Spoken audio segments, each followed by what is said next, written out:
Hello traders, स्वागत है आप सभी का लर्न एफ्रो ट्रेडिंग के यूट्यूब चैनल पर। और आज की वीडियो में हम लोग देखने वाले हैं जो लास्ट हम लोगों ने गोल्ड का ट्रेड लिया है उसमें हमें लॉस हुआ है लगभग 8,500 का।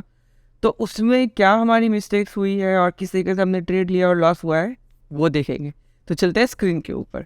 तो जैसा कि आप ये देख सकते हैं मेरा कंसोल खुला हुआ है और ये लगभग इस तारीख का है 14 अप्रैल का, ठीक है। और इस पर अगर हम टैप करते हैं तो ये आपको दिख रहा है लगभग 8,500 का वो लॉस हुआ है, ठीक है। आपको यहाँ पे गोल्डन मे का दिख रहा होगा।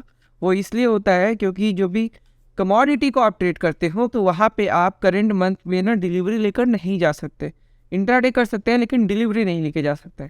तो अगर आपको डिलीवरी लेके जानी है तो इसके लिए आपको क्या करना पड़ेगा कि नेक्स्ट मंथ वाले पे ट्रेड करना पड़ेगा। तो जैसे यहाँ पे अगर अप्रैल की एक्सपायरी ख़त्म होगी तो हमको यहाँ पे मई की जगह पे जून पर शिफ्ट कर जाना पड़ेगा। तो एक महीना हमें आगे चलते रहना पड़ता है। तो यहाँ पे आपको 8,500 का लॉस दिख रहा होगा 1.39% का। तो चलिए हम देखते हैं कि ये क्यों हुआ है और इसमें क्या क्या हम लोगों की मिस्टेक्स थी या ये सिस्टम जनरेटेड लॉस था, वो हम समझने की कोशिश करते हैं, ठीक है। तो जैसा कि आप अगर लंबे टाइम फ्रेम पे देखेंगे तो गोल्ड जो है वो अपर साइड में एक चैनल क्रिएट करते जा रहा था या फिर एक कह सकते हैं एक ट्रेंड लाइन जैसा यहाँ पे फॉर्म हो रहा था, जो कि मैं आपके लिए दोबारा ड्रॉ कर देता हूँ, आप अगर ध्यान देंगे, ठीक है। आपको ये आई होप क्लियरली एकदम दिख रहा होगा।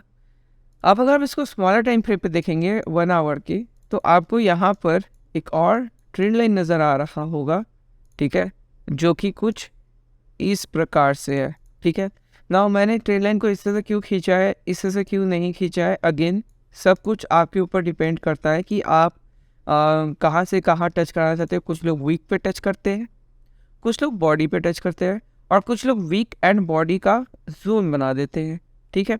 तो आप यहाँ पर चाहो तो जोन भी बना सकते हो, वीक और ट्रेंड लाइन भी खींच सकते हो।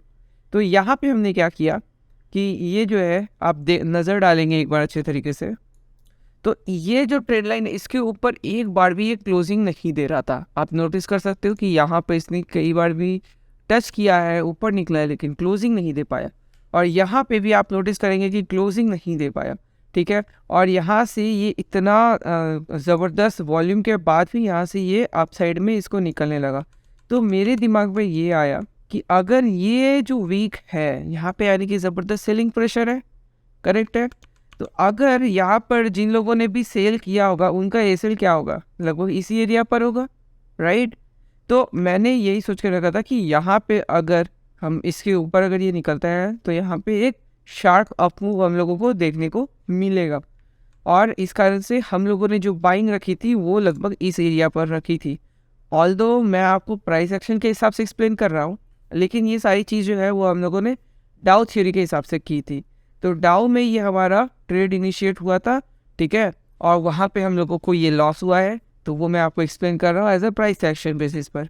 तो यहाँ पर एंट्री लेने के बाद ये एक अपसाइड में मूव तो बहुत अच्छा सा दिया है, जैसे कि आप देख सकते हो 0.5% का। लेकिन अल्टीमेटली फिर ये जो बड़ा वाला ट्रेंड लाइन था वो एज अ रेजिस्टेंस काम किया, या फिर कह सकते हैं कि ये जो एक प्रीवियस जो हाई बनाया था वहाँ से ये रेजिस्ट खा के पूरा का पूरा नीचे गिर चुका है, ठीक है।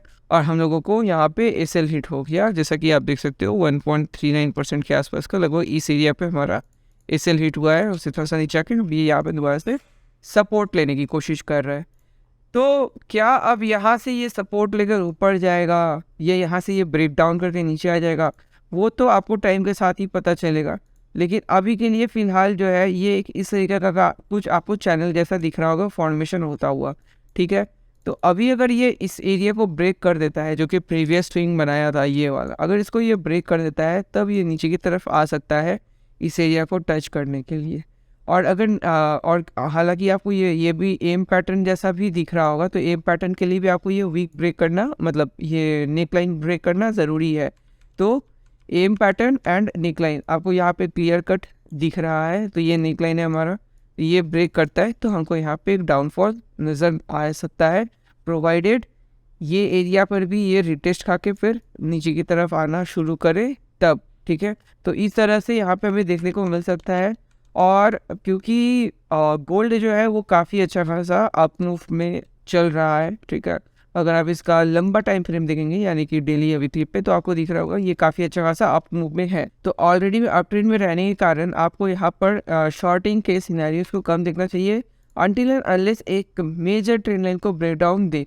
जैसे कि इस सिनेरियो पे मुझे दिख रहा है कि ये एक बहुत अच्छा ट्रेंड लाइन है, ठीक है। तो अगर इसके नीचे ये ब्रेक डाउन देता है, आप वहाँ पर शॉर्ट जा सकते हैं और यहाँ पर फिर आपको लगभग 1700 पॉइंट तक का डाउनफॉल देखने को मिल सकता है, 1600-1700 पॉइंट्स का।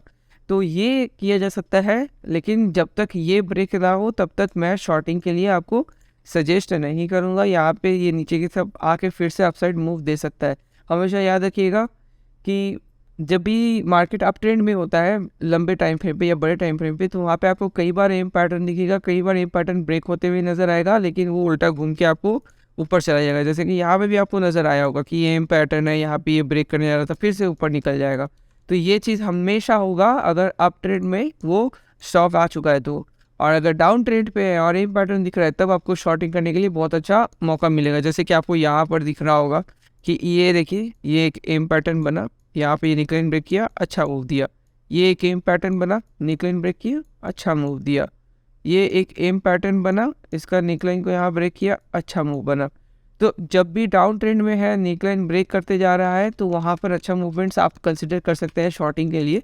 लेकिन अगर लंबे टाइम फ्रेम पे अप ट्रेंड बन चुकता है या फिर एक बड़ा सा ट्रेंड लाइन को ब्रेक करके अप साइड में बैठा हुआ है वो, तो आपको शॉर्टिंग का प्लान नहीं करना चाहिए। तो ओवरऑल हमारी जो मिस्टेक हो गई है वो ये हुई है कि हमने ये बड़ा जो ट्रेंड लाइन है उसको सही से फॉलो नहीं किया और जिस कारण से हमें ये केसेस देना पड़ा। तो दोस्तों, उम्मीद है मुझे कि आपको यहाँ से कुछ सीखने को मिला होगा।